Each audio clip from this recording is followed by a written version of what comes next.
Carbon dioxide प्रकाश संश्लेषण में एक जरूरी घटक है। तो जरा सोचिए, अगर हम कार्बन डाइऑक्साइड की सांद्रता और प्रकाश संश्लेषण की दर के बीच आलेख बनाएं तो उसमें क्या दिखाई देगा। अगर आपको लग रहा है कि जैसे जैसे कार्बन डाइऑक्साइड की मात्रा बढ़ेगी वैसे वैसे प्रकाश संश्लेषण की दर भी बढ़ेगी, तो आप बिल्कुल सही सोच रहे हैं। लेकिन ये वृद्धि पूरी तरह रैखिक यानी कि लीनियर नहीं होती।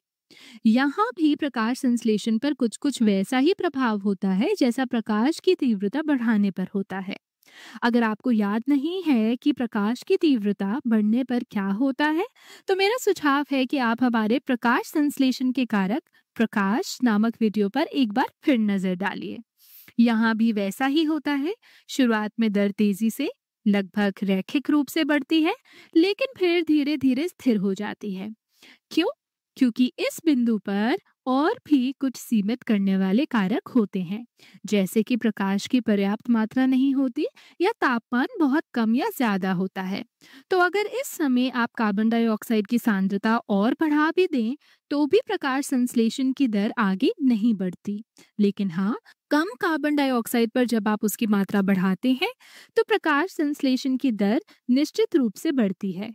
असल में जो आलेख आप देख रहे हैं वो C3 पौधों का है। आपको याद होगा, प्रकाश संश्लेषण के लिहाज से पौधे दो प्रकार के होते हैं, C3 और C4। तो जो हमने अभी देखा वो C3 पौधों में होता है। अब जरा सोचिए, C4 पौधों में क्या होता होगा, उनका आलेख कैसा दिखाई देगा। इसका अंदाजा लगाने के लिए हमें याद करना होगा कि C3 और C4 पौधों के बीच कार्बन डाइऑक्साइड का उपयोग करने के तरीके में क्या फर्क होता है। तो चलिए पहले C3 पौधों को देखते हैं। C3 पौधों में एक मीजोफिल कोशिका होती है और उसके पास में एक रंध्र यानी कि स्टोमाटा होता है। कार्बन डाइऑक्साइड रंध्रों से होकर मीजोफिल कोशिकाओं में प्रवेश करती है और वहीं केल्विन चक्र में चली जाती है। इस चक्र के अंत में कार्बोहाइड्रेट बनते हैं। यही आमतौर पर C3 पौधों में होता है। अब जरा C4 पौधों को देखें। इनमें भी कार्बन डाइऑक्साइड रंध्रों से अंदर जाती है, लेकिन वो सीधे केल्विन चक्र में नहीं जाती। पहले वो एक अलग रास्ते से होकर गुजरती है, जिसे C4 चक्र कहते हैं। ये C4 चक्र मीजोफिल कोशिका में शुरू होता है और पुलाच्छद कोशिका यानी कि बंडल शीथ सेल में जाकर पूरा होता है।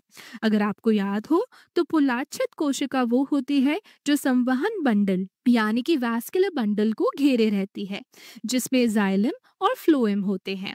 इस प्रक्रिया में कार्बन डाइऑक्साइड पुलाच्छद कोशिका में पहुंचती है और वहीं केल्विन चक्र में जाती है। यानी कि C4 पौधों में केल्विन चक्र मीजोफिल की बजाय पुलाच्छद कोशिका में होता है। इतनी लंबी प्रक्रिया अपनाने का कारण क्या है? इसका जवाब है प्रकाश श्वसन यानी कि फोटो रेस्पिरेशन। ये C3 पौधों में होने वाली एक ऐसी प्रक्रिया है जिसमें ऊर्जा की हानि होती है। C4 पौधे इस C4 मार्ग का उपयोग करके इस हानि को रोक सकते हैं।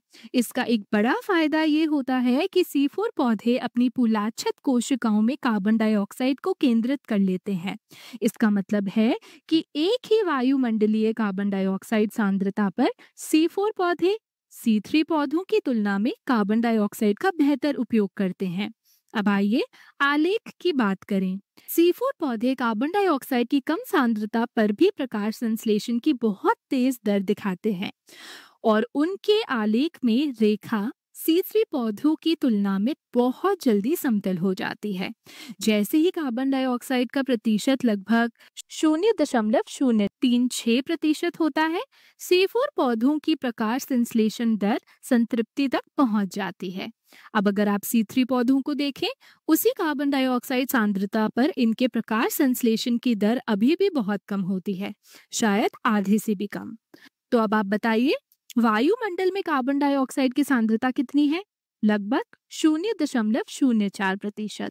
यानी वायुमंडलीय कार्बन डाइऑक्साइड के पास ही C4 पौधे अपने अधिकतम प्रकाश संश्लेषण दर के बहुत करीब पहुंच जाते हैं, जबकि C3 पौधे अभी भी उस दर से बहुत दूर होते हैं। इसका मतलब क्या है?